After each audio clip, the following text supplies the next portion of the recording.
বর্তমানে কেউ যদি কিছুটা অনুপ্রেরণা পেতে চায় তবে বন্ধুবান্ধব এবং শুভাকাঙ্ক্ষীদের কাছ থেকে কিছু নির্দিষ্ট বাক্য নিয়মিতই শুনতে হয়। বাক্যগুলো অনেকটা এরকম: হাল ছেড়ো না, পরিশ্রম চালিয়ে যাও, সফলতা আসবেই, কিংবা সবসময় ইতিবাচক চিন্তা করবে। বাক্যগুলো সাধারণত এই ধরনেরই হয়ে থাকে।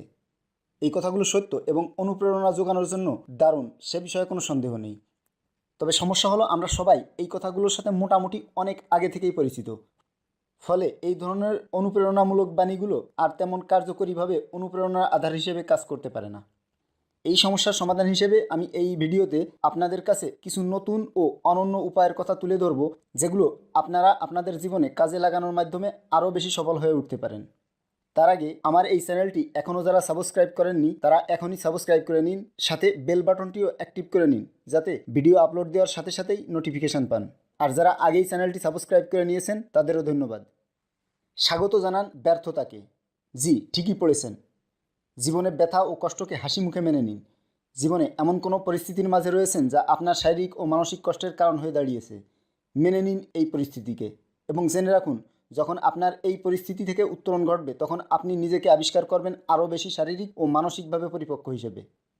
সুতরাং এরপরে নিজেকে যখন আরও কোনো কঠিন পরীক্ষার সম্মুখীন করবেন তখন আগে থেকেই কষ্ট, ব্যথা সহ্য করার মানসিকতা নিয়ে প্রস্তুত হয়ে থাকবেন। প্রকৃতির শিক্ষা কাজে লাগান। প্রকৃতির সান্নিধ্য মানুষের মনে প্রশান্তি যোগায়। মাঝে মধ্যে প্রকৃতির মাঝে নিজেকে টেনে নিয়ে যান। প্রকৃতির উদার আয়োজন আপনার কর্মক্লান্ত মনের অস্থিরতা আর অবসাদগ্রস্ততাকে মুহূর্তেই দূর করে দিতে পারে। আপনার মধ্যে অনুপ্রেরণার বীজ বপন করে দিতে প্রকৃতি মোটেও কার্পণ্য করবে না।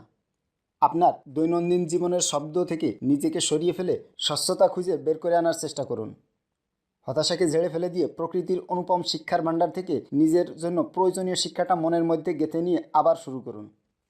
বুদ্ধিদীপ্ত ও উচ্চাকাঙ্ক্ষী মানুষের সংস্পর্শে থাকুন। মানুষ মাত্রই অনুকরণ প্রিয়। বেশিরভাগ ক্ষেত্রেই প্রতিটি মানুষ তার আত্মীয়, প্রিয় ব্যক্তিত্ব অথবা প্রিয় বন্ধু অথবা আপনজনদের চিন্তাভাবনা দ্বারা প্রভাবিত হয়। বলা যায় এটাই প্রকৃত সিদ্ধ সত্য।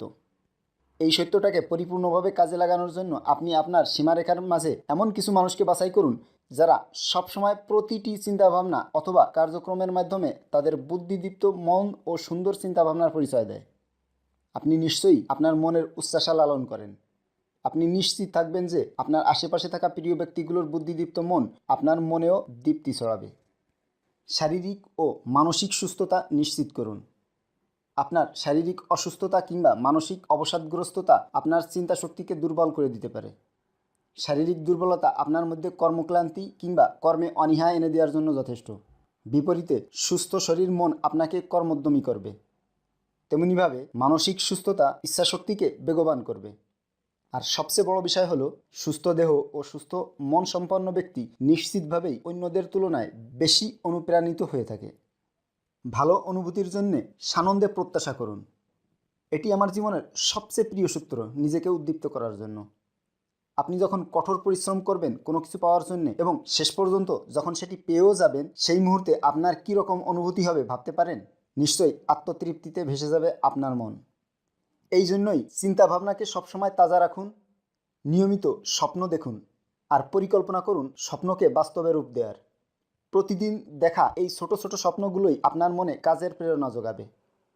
বিরতি নিন কাজ থেকে এবং নিজের মন ও শরীরকে বিশ্রাম দিন। একটি পরিপূর্ণ বিশ্রাম কাজ করবে আপনার শরীর ও মনের রিচার্জ হিসেবে। একটানা গাধার খাটুনি খেটে আসলেই কাজের প্রোডাক্টিভিটি বাড়ানো সম্ভব নয়। মাঝে মাঝে ক্লান্তিকর কাজ থেকে বিশ্রাম নিন এবং কিছুটা সময় কাটান নিজের মতো করে। বিশ্রামের সময়টিতে এমন কিছু করুন যা আপনি উপভোগ করেন। তা হতে পারে গান শোনা, মুভি দেখা কিংবা বই পড়া। বিশ্রাম শেষে কাজে ফিরে যান। বিশ্রাম শেষে কাজে ফিরে এলে আপনি নিজেই আপনার কাজের অগ্রগতিতে অনেক পার্থক্য খেয়াল করবেন। ব্যর্থতাই আপনার সবচেয়ে বড় বন্ধু। ব্যর্থতা হতে পারে আপনার সবচেয়ে উপকারী বন্ধু, যদি তা থেকে আপনি যথাযথ শিক্ষা নিতে পারেন। ব্যর্থ হওয়া মানেই আপনার সফল হতে পারার সম্ভাবনা শেষ, এমনটি মনে করার কোনো কারণ নেই। অনেক বিখ্যাত ব্যক্তি বারবার ব্যর্থ হয়ে একটা সময় সফল হয়ে তিনি বিখ্যাত হয়েছেন।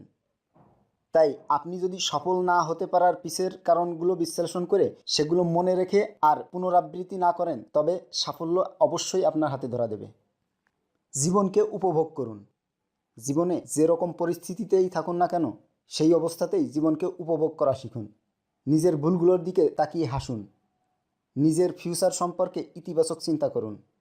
সৃষ্টিকর্তার কাছে নিয়মিত শুকরিয়া আদায় করুন। চেষ্টা করুন অন্য কাউকে সাহায্য করার মাধ্যমে তার মুখে হাসি ফোটানোর।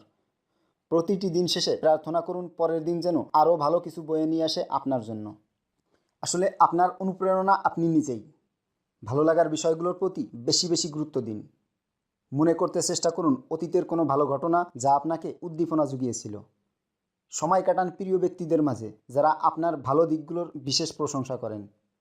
আপনি নিশ্চয়ই জানেন কোন বিষয়গুলো আপনাকে সবচেয়ে বেশি ক্রিয়াশীল রাখতে সক্ষম। তাই নিজের প্রেরণা নিজেই নেওয়ার চেষ্টা করুন। আজ এ পর্যন্তই। আমার ভিডিওটি ভালো লাগলে একটি লাইক দিয়ে যাবেন আর আপনাদের মতামত কমেন্টে জানাবেন। আর এই ভিডিও থেকে আপনার কোনো বন্ধুকে সাহায্য করতে চাইলে ভিডিওটি শেয়ার করতে পারেন। আর এরকম আরও ভিডিও পেতে চ্যানেলটি সাবস্ক্রাইব করে রাখুন। আর এসবই আমাকে আরও নতুন নতুন ভিডিও আপলোড করতে উৎসাহিত করবে। ধন্যবাদ।